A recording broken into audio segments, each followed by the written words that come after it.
Je me présente, je suis Jessica Barque, je suis responsable du service Contrat de ville et réussite éducative à la communauté d'agglomération de Villefranche-Beaujolais-Saône. Donc, on est heureux de vous avoir toutes et tous ce matin pour cette première capsule compétences et connexions qu'on a imaginée avec Céline Cachoz de d'AFI écrit 69 qui conduit la coordination linguistique sur le territoire de Villefranche-Agglomération depuis maintenant 10 ans. Cette proposition, en fait, elle est née de la rencontre que l'on avait faite au mois de décembre dernier sur la maîtrise de la langue française sur le territoire. Vous étiez nombreux à avoir participé.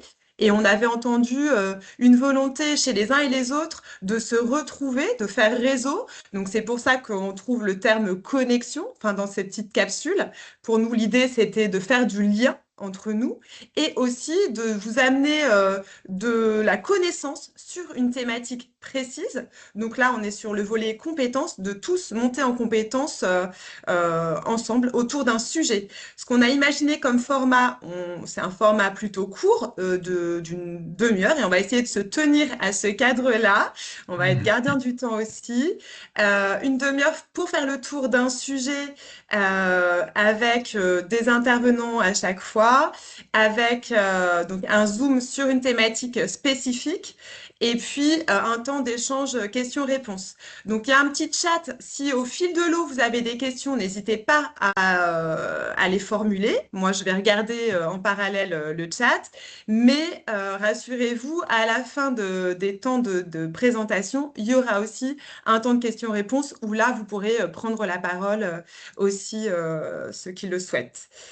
Voilà pour le cadrage global. Très bien. Alors, je vais, pour commencer, vous partager l'écran pour que vous puissiez voir un diaporama. Ce qu'on vous propose comme la visio sera disponible en replay également derrière, c'est qu'on vous enverra à la fin de cette visio un lien qui regroupera le replay de la visio, également le support diaporama que vous allez voir et éventuellement d'autres ressources complémentaires qu'on évoquera pendant la visio et qui vous seront disponibles sur une seule et même page pour pouvoir tout centraliser. Donc, je vais partager l'écran avec vous.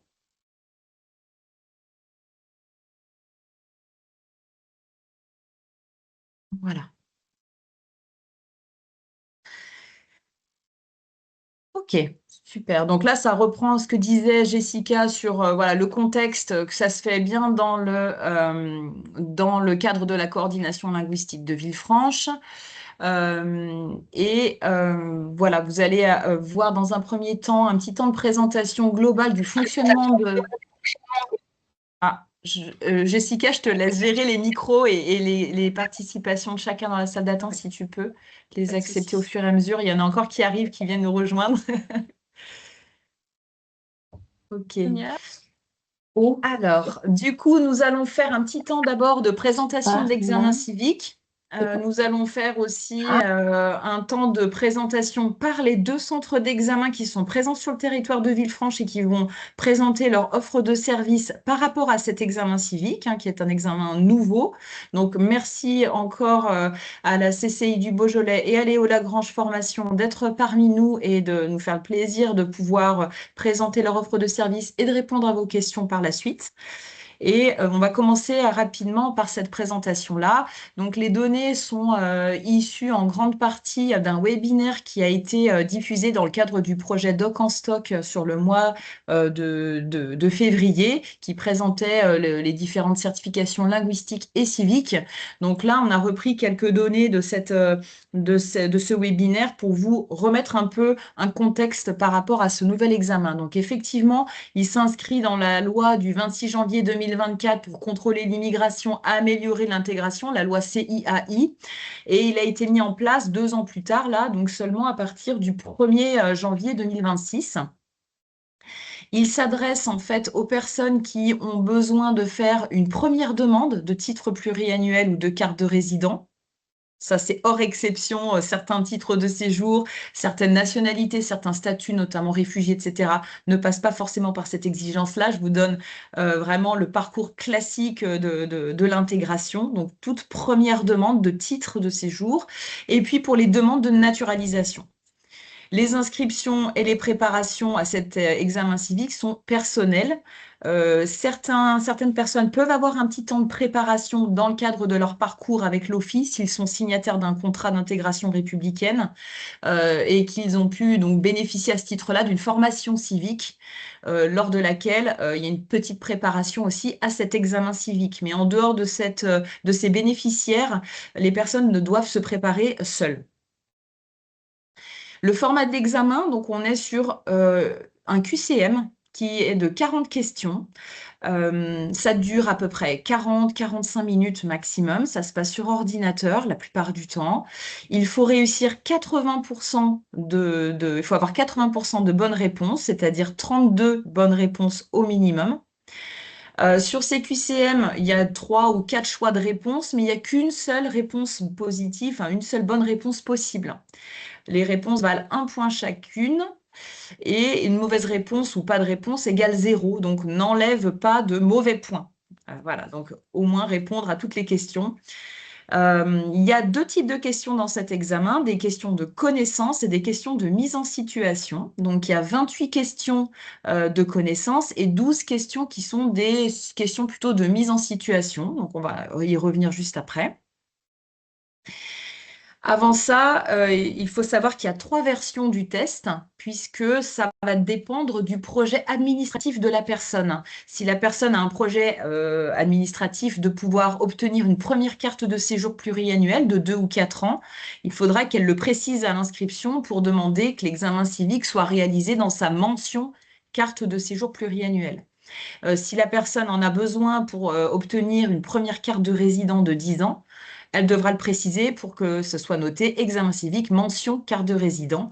Et pareil pour la naturalisation, pour la mention naturalisation. Donc, ce sont des jeux de questions qui sont différents, mais c'est toujours le même format. On est sur 40 questions et les questions de connaissances, les 28 questions de connaissances qui composeront les 40 sont issues de listings officiels qui ont été diffusés publiquement, hein, donc avec ici des liens qui sont actifs et qui mènent vers ces questions officielles qui sont connues à l'avance. Donc, ça permet aussi aux personnes de se préparer à l'étendue des questions possibles hein, sur ce champ-là. Et puis, les autres questions, les 6 questions de mise en situation ne sont pas rendues publiques. Il y en a 6 qui porteront sur les principes et valeurs de la République et 6 sur les droits et devoirs liés à la vie en France. Donc, c'est des questions pendant lesquelles les personnes vont être plutôt mises dans une situation, par exemple, voilà, vous êtes dans le bus, vous assistez à une scène, je ne sais pas moi, de conflit entre un tel et un tel, qu'est-ce que vous faites? Vous prévenez le chauffeur ou la police, vous partez, vous filmez avec votre téléphone, peu importe. Et donc là, on voit bien dans le QCM la logique, c'est-à-dire un peu l'intelligence de situation, c'est-à-dire la mise en pratique concrète de ce que c'est être civique, bah voilà, nous poussera à répondre à la question qu'on prévient le conducteur ou la police. Voilà, c'est ça les questions de mise en situation. Les autres, c'est vraiment des questions vraiment de connaissance sur les valeurs de la République, la laïcité, etc., etc. Donc, sur cet examen-là, en fait, il y a 5 thèmes qui sont abordés, qui sont donc principes et valeurs de la République pour 11 questions, dont 6 de mise en situation, on en parlait juste à l'instant. Vous avez ici la déclinaison hein, de la ventilation de ces questions-là, thème par thème. Le deuxième bloc de thématiques, entre guillemets, qui peut être intéressant de préparer pour les candidats, c'est des questions en lien avec le système institutionnel, le système politique. Ensuite, il y a des questions qui vont être à propos des droits et devoirs, sur les droits fondamentaux, et des questions sur l'histoire, la géographie et la culture pour 8 questions, et des questions de vie, donc sur le thème Vivre dans la société française. Et là, vous avez 4 questions qui ont un lien avec ce sujet-là. Voilà, vous avez cette ventilation-là. Vous aurez le support, donc ne vous inquiétez pas. Ça, c'est vraiment pour vous présenter le fonctionnement de cet examen, le type de thématique qui est derrière, le type de questions qui peut être posées. Ces questions-là sont préparées par le ministère de l'Intérieur. Ce ne sont pas des questions qui ont été pédagogiquement pensées par les centres d'examen, hein, ni par les deux instances qui sont un petit peu opérateurs d'habiliter les centres d'examen derrière, hein, qui sont la CCI de Paris et France Éducation Internationale, qui vont être un petit peu chefs de file et pouvoir habiliter quelques centres d'examen sur les territoires. Donc, ce ne sont pas de leur ressort au niveau pédagogique, ce sont vraiment des questions préparées par le ministère de l'Intérieur. Là, on a terminé notre petit focus un peu théorique hein, sur cet examen civique. Et puis, je vous propose qu'on passe sur la deuxième partie de notre visio, vraiment avec le fonctionnement des deux centres d'examen qu'on a la chance d'avoir sur le territoire de Villefranche. Et on va les écouter tour à tour. Si vous en êtes d'accord, je vous laisse commencer, Alexandra Chauvra, pour vous présenter dans un premier temps et puis décliner votre offre. Très bien, donc Alexandra Chauvra, bonjour à toutes et à tous. Je suis chargée des formations linguistiques au sein du centre de formation de la CCI du Beaujolais. Nous proposons déjà depuis 3 ans le test d'évaluation de français comme test linguistique dans le cadre de naturalisation, carte de résidence, etc. Et depuis décembre l'année dernière, nous sommes aussi habilités, donc nous avons eu l'opportunité de nous faire habiliter par nos cousins de CCI Paris-Île-de-France pour pouvoir dispenser l'examen civique. Donc, à ce jour, donc nous sommes fin mars, nous avons déjà organisé 3 sessions d'examen civique. Au niveau technique, l'examen lui-même, tout se passe très très bien. Hein. Donc, comme ma collègue vient d'expliquer le déroulement, 40 questions, une seule réponse possible. Donc, tout se passe bien. Par contre, c'est justement la phase d'inscription qui est pour le moment un petit peu chronophage. Donc, nous sommes en train d'un petit peu de revoir notre système qui, avant, c'était un système avec une inscription en ligne via le mail, via un lien de paiement sécurisé en ligne. On s'est rendu compte que certains candidats ne sont pas assez à l'aise avec les outils informatiques et donc ils préfèrent un moyen de pouvoir payer, on va dire, physiquement. Donc, on va les inviter dorénavant à venir à l'accueil de la CCI du Beaujolais pour pouvoir payer soit par espèce, soit par chèque, soit par carte, c'est possible, avec une fiche d'inscription qu'ils pourront remplir à la main parce qu'il nous faut certains détails très importants pour pouvoir créer leur profil de candidat sur la plateforme justement de l'examen civique. Donc, il y a nom, prénom, date de naissance, le numéro de téléphone, l'adresse postale, la langue maternelle, etc. Donc, il y a le numéro de la carte de leur pièce d'identité. Donc, certains détails sont très importants pour pouvoir les inscrire, finaliser l'inscription. Nous avons aussi besoin de leur engagement, donc c'est pour ça qu'il est très important d'avoir le paiement des candidats en avant. Parce que je ne sais pas si vous savez, mais à chaque fois quand on inscrit quelqu'un sur la plateforme, quand on valide l'inscription, on a une redevance à payer au certificateur et ça nous coûte presque 50% du montant du test. C'est important de le dire. Et parfois, quand on a des sollicitations qui n'aboutissent pas, on se retrouve avec des factures à payer pour un test qui est non passé. Voilà, donc ça c'est important. La fréquence mensuelle, de préférence chez nous le mercredi matin, parce que pour notre centre de formation continue professionnelle, c'est une journée dans la semaine qui est assez tranquille. Hein. Donc nous avons 3 dates, des dates mensuelles. Le mercredi, souvent à 11 heures, on pense à ouvrir aussi une session à 9 heures parce que comme la durée est de 45 minutes, on peut en accueillir 2 sessions dans la même matinée. Donc, le prix officiel de 70 euros qui était annoncé par nos collègues de la CCI Paris-Île-de-France. Et donc, l'attestation de réussite des résultats, on l'a 12 heures après. Il est très important que les candidats qui nous sollicitent sachent déjà à quel type d'examen ils doivent s'inscrire parce que parfois, ils confondent même l'examen civique et l'examen, le test linguistique. Donc, il faut bien qu'ils sachent parfois, ils ont besoin de deux, aussi bien de l'examen linguistique pour valider leur niveau en langue, donc leur bien expliquer ce qui est A2, B1 et B2, parce que pour eux, c'est parfois, ils ne savent pas du tout. Et ensuite, justement, une carte pluriannuelle, est-ce que c'est une carte de résident? Est-ce que c'est un examen pour la naturalisation? Et donc, on a sur Internet, il y a le site officiel du gouvernement où on peut trouver toute la liste des questions, hein, en fait, des thématiques, et aussi les fiches officielles qui sont très pratiques. Donc, il est très préférable que les candidats prennent connaissance de ces fiches pour pouvoir préparer l'examen et pouvoir justement venir et viser un score optimal, donc les 32 questions minimum sur les 40 posées. Voilà pour moi. Je laisse la parole à mon collègue de Léon Lagrange Formation. Merci, merci Alexandra. Walid Alouane, je suis coordinateur des certifications linguistiques pour la région Aura et BFC. Alors, on a 14 centres de passation. On est habilité avec TCF et TUF. Alors, avec la CCI de Paris-Île-de-France et France Éducation Internationale. Pour l'instant, on a mis en place l'examen civique avec la CCI depuis janvier. On propose des sessions hebdomadaires. Alors, du coup, on a chaque semaine une session. La fréquence des sessions, ça a été un choix par notre centre de proposer une session par semaine, par mention. Alors, cette semaine, il y a nationalité. La semaine prochaine, c'est pluriannuel. Et on accueille tous les candidats dans les 14 centres de passation. Chambéry, Lyon, Saint-Chamond, Échirolles, dans toute la région Aura et Châlons aussi.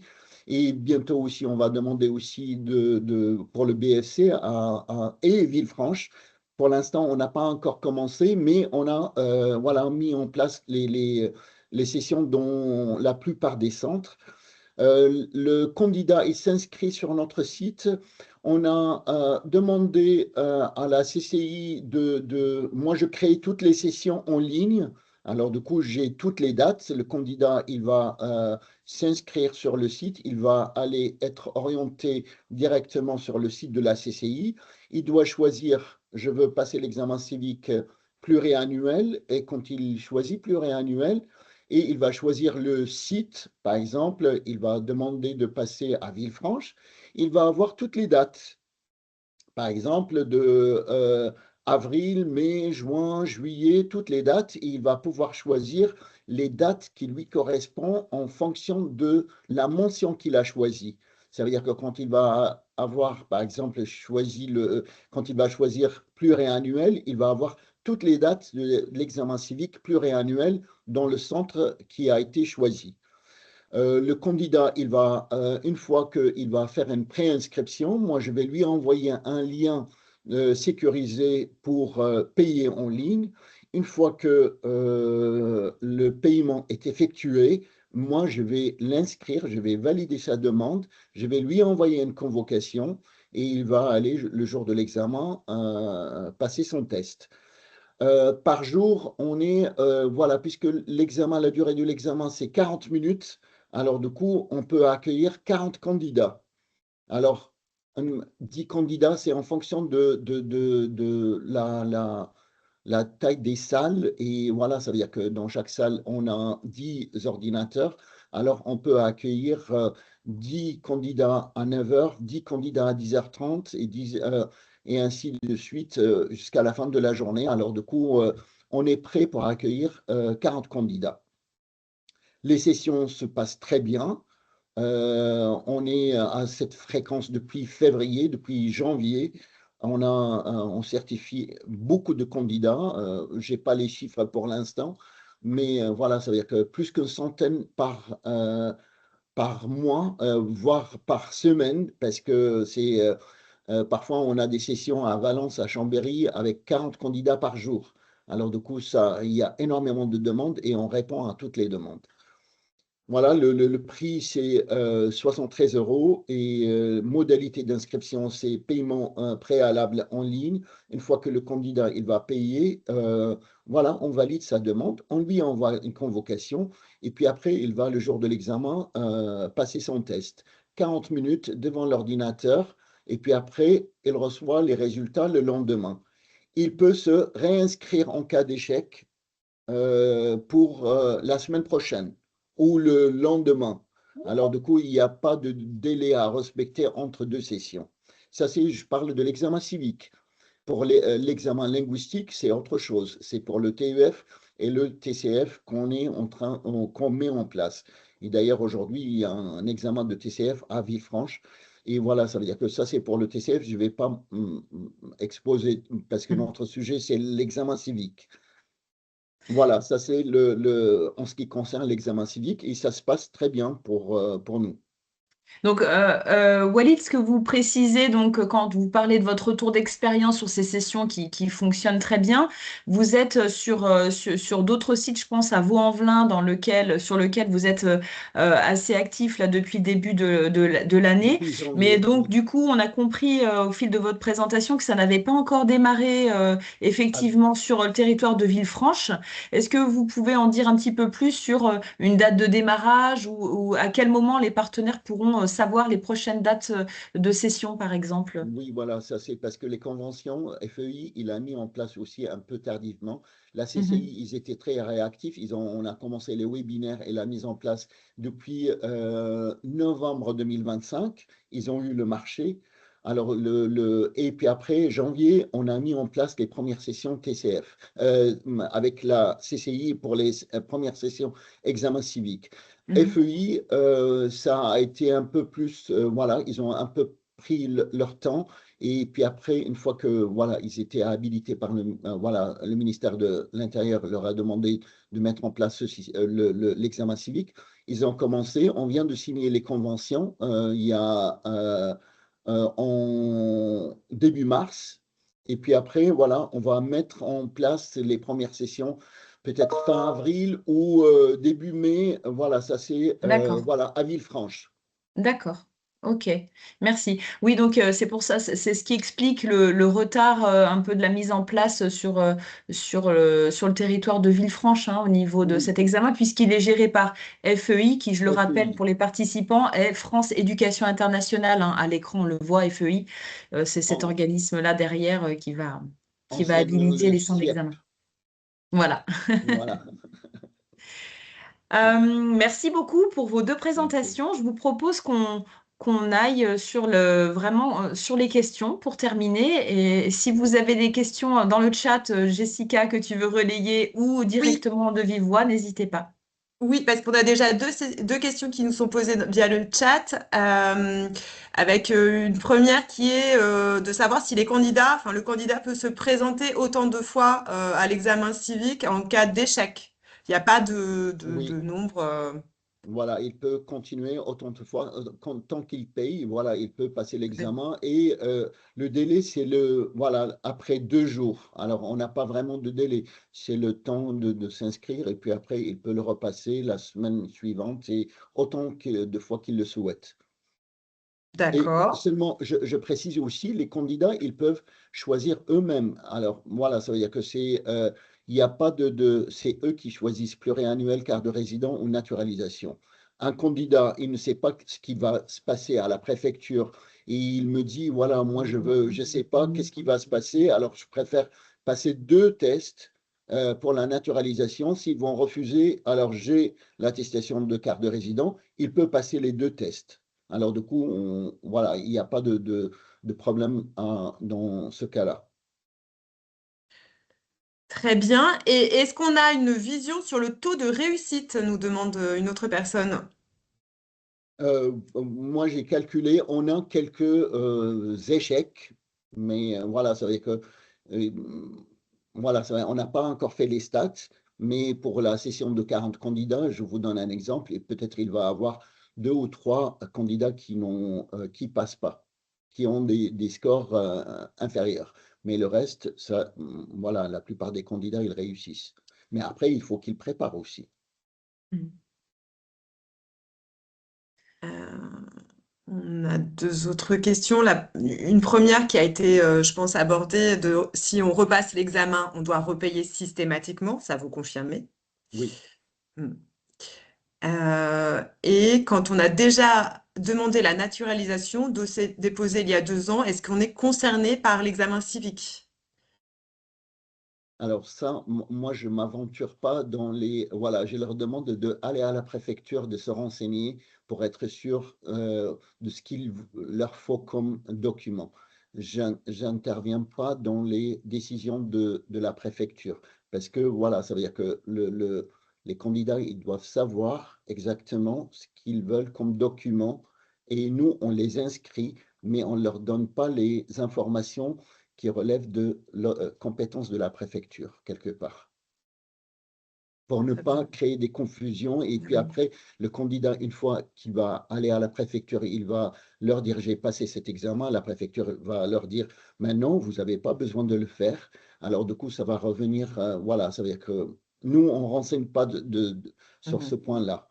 On Mhm. leur demande d'aller à la préfecture et de se renseigner. Oui, c'est très clair. Une personne qui est intéressée pour être en lien avec vous, Monsieur Alouane, de toute façon, on va transmettre vos coordonnées aussi aux 2 centres et puis libre aux participants de se rapprocher de vous. Ok. On pourra ajouter aussi au diaporama peut-être les sites internet directs dont vous parliez pour les inscriptions en ligne ou à minima peut-être un contact mail pour que les partenaires d'aujourd'hui puissent refaire le lien avec l'un ou l'autre par la suite. Seulement, je souhaite préciser un point, c'est concernant le côté technique pour la mise en place des sessions. Un candidat, il ne va pas pouvoir venir me dire, je veux passer l'examen le lendemain. Voilà, je suis très pressé et je veux passer tout de suite parce que mon rendez-vous à la préfecture, c'est lundi prochain. Et alors, pour nous, c'est pas possible. Il faut que le candidat sache en avance et puis après passe par la procédure d'inscription, s'inscrire, payer en Hmm. ligne. Alors, du coup, il faut leur demander, il y aura toujours de la place. Alors, pour la place, il n'y aura pas de problème, mais il faut prévoir les choses en avance parce qu'il y a un côté technique. Ça veut dire que les sessions, elles sont bloquées par les organismes certificateurs 2 ou 3 jours avant la date de la session pour générer des codes candidats.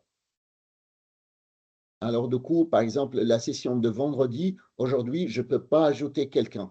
Hmm, hmm. Voilà, alors ça, c'est un point technique qui est, voilà, qu'on doit respecter. Et les Mhm. candidats, il faut qu'ils soient aussi au courant de ça.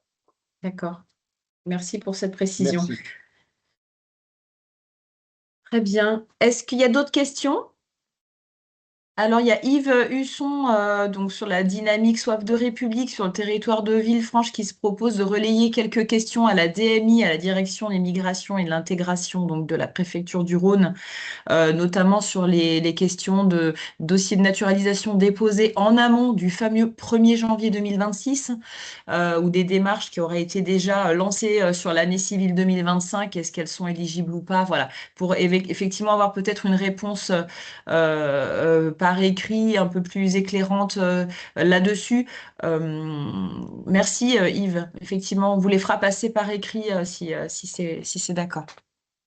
Donc, normalement, la procédure, c'est que ce sont les nouvelles demandes à partir du 1er janvier. Donc, donc sauf petit détail ou accord de la part de la préfecture ou X raison, et c'est pour ça que Walid, vous preniez aussi vos précautions, parce qu'il y a toujours des situations individuelles qui peuvent être contraires à ce message global.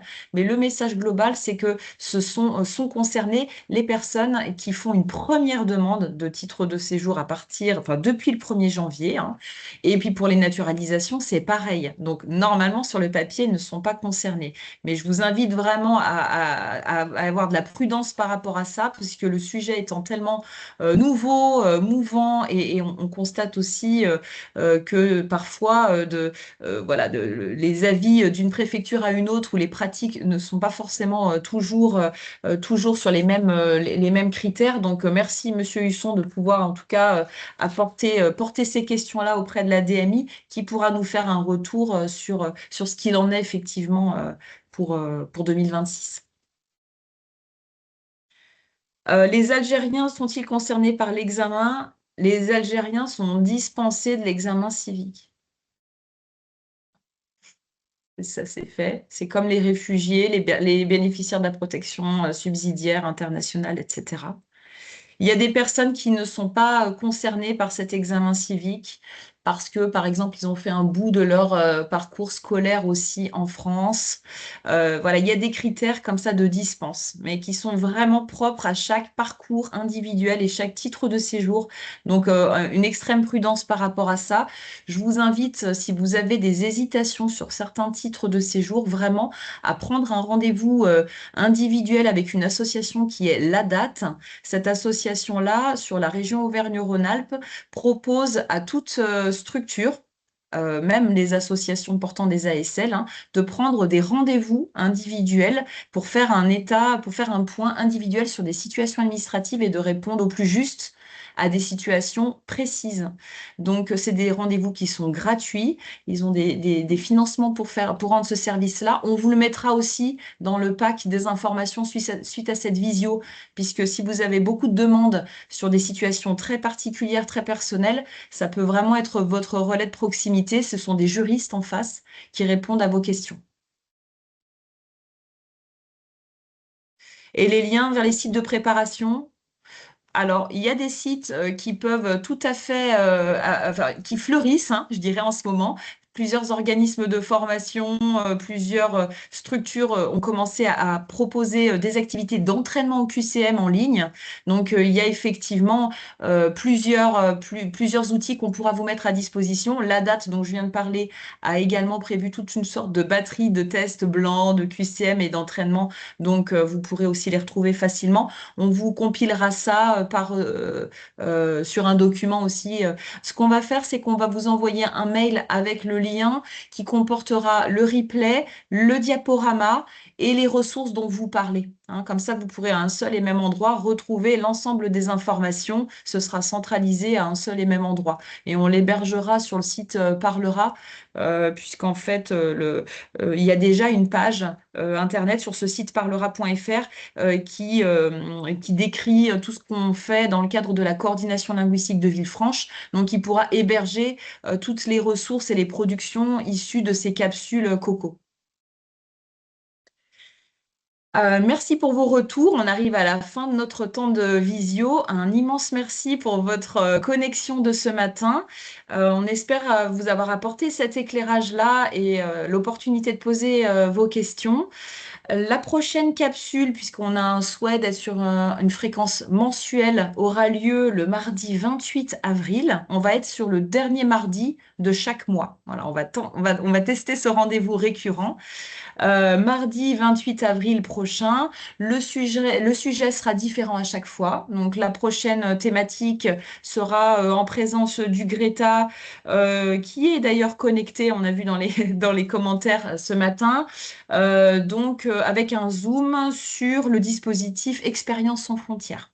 Voilà, il vous sera présenté dans toutes ses facettes, voir comment il fonctionne et comment éventuellement vous pouvez mobiliser ce dispositif pour des personnes que vous accompagnez. N'hésitez pas d'ailleurs à nous faire remonter des idées de sujets si vous en avez. On a déjà fait un petit planning avec Céline, mais on est aussi à l'écoute de vos demandes spécifiques, donc n'hésitez pas. Un grand merci pour votre attention et puis je vous propose qu'on raccroche de cette première capsule compétences et connexions et on vous dit au mois prochain avec grand plaisir. Encore un immense merci à Léo Lagrange Formation et la CCI du Beaujolais, donc Alexandra Chauvrat, Waled Alouane pour votre connexion ce matin et le partage de vos pratiques et on vous souhaite une belle journée. Merci beaucoup. Merci à tous. Merci. Bonne journée. Au revoir. Merci. Au revoir.